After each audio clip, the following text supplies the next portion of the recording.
Hi, Fred here for another Tuesday 10 Talk. We're in April here, and April showers bring less holding power. So we're going to talk to you today about stakes, what we have at Fred's Tents for stakes. A lot of people don't think of Fred's when they need stakes. We actually sell thousands and thousands of stakes every year. The best way to buy them, obviously on a skid. We have all our skids in 150 piece quantities. So individually or by the skid or multiple skids, keep us in mind for that. But let's go over some of the product lines that we have for April showers, bring less holding power. First of all, I want to talk about our baby stake, or our first stake that we have is our 12-inch stake. It comes standard in our door kits. What I liked about this stake, and the reason we went with this guy, instead of going to a smaller stake, we don't need this big a stake for the doors. But what I like about it is it has the same head. So when you have a stake puller, I just have a chuck off of a common stake puller in the industry. You could still use that for the door. You don't have to go out and find another stake puller to pull your door stakes. You get in that spot where you've got some hard ground or a root in a 3-hole stake bar. You can use that 1-footer and then go back to your 42s or 30s. So entry level in our stakes is our 12-inch stake. Then we go up to our 30-inch stake. There again, double head. Nice, plenty of spacing so you can get in there. If you've got your ratchet below here, you need to tie a rope. Hopefully you guys have moved up to ratchets already. My recommendation, depending on your holding power of the ground, probably your 10, your 15s, your 20s, at that 30 wide width, depending on how long you're going, how well your ground is. Probably at 30 foot, we want to switch over probably to a little bit longer stake. IFAI, I'll give a little plug out to IFAI. They have a great staking study and the ballasting study. If you have any questions about what size stake you should be using or what your holding power is, please look at IFAI staking or ballasting study. So the next one is our inch stake. There again, still 2-inch spacing, 3-inch spacing on the head, excuse me. And this guy is going to take over for, you guys that have really soft ground, or 30, 40, and we can go up from there.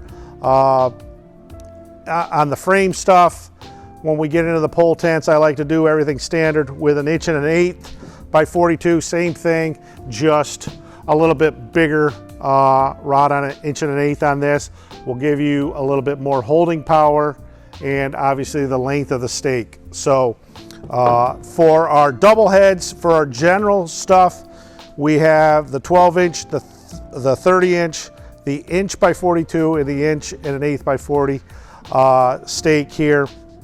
All are good for your traditional stake pullers. New this year, in the structure side, we have these new single-headed stakes, and we have our 40-inch structure stake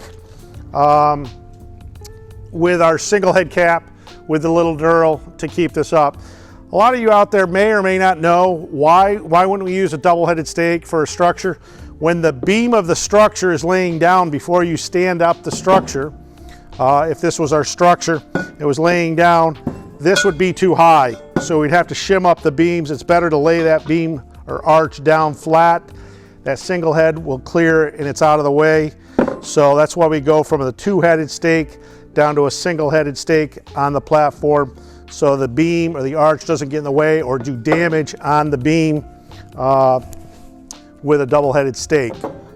So new, there again, coming 150 to a pallet, our 3/16" structure stake in 40 inches. And then for you guys that always are going to call me the last minute and we don't have to wait and make them up, we are stocking the 60-inch stake, so well above my head there when it's on the table. So if we set it on the ground, there it is, a 60-inch structure stake. Great for staging if you have to go through some shims. you get into that soil where you need a little bit more test, we stock the 60-inch. There again comes 150 to a pallet. Reach out to your salespeople to get some pricing on that. So quite a diverse line of stakes. On the other side of the holding power, stake plates. So in the 2-inch square, we carry a couple of different ones.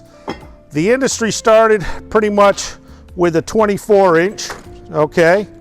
The 24-inch stake bar, standard 2x2, but the spacing is 9 inches on center.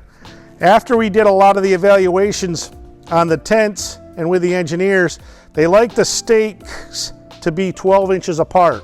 So if you have that sling web, when you're putting them in the ground, you want to keep those stakes at least 12 inches apart.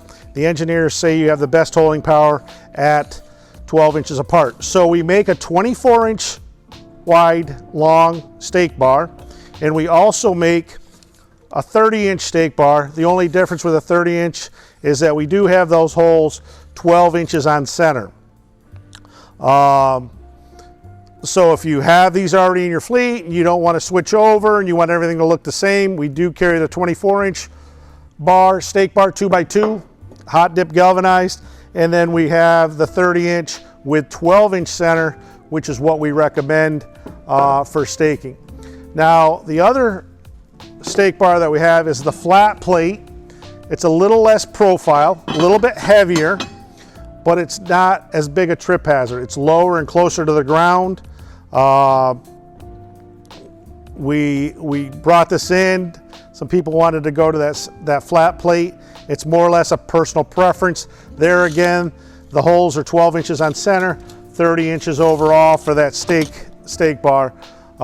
If you wanted, people say, do you still make the five hole stake bars? No, we try to do everything with the 3. We'll do a double stake here, and then we'd have our 5 stake bars there. Hopefully this helps you. Hopefully it makes you think about Fred's maybe when you're looking for stake bars or stakes. We have them in stock, ready to go, along with all the ratchets that you may need. So don't forget the new 40-inch and 60-inch structure stakes. And then our 1 1/8 for our 40, 50, 60, 80 wide, 100 wide pole tents, inch by 42, inch by 30, and then 1 by 12. So if you have a topic for us, email us at tttwemaketents.com. See you next time.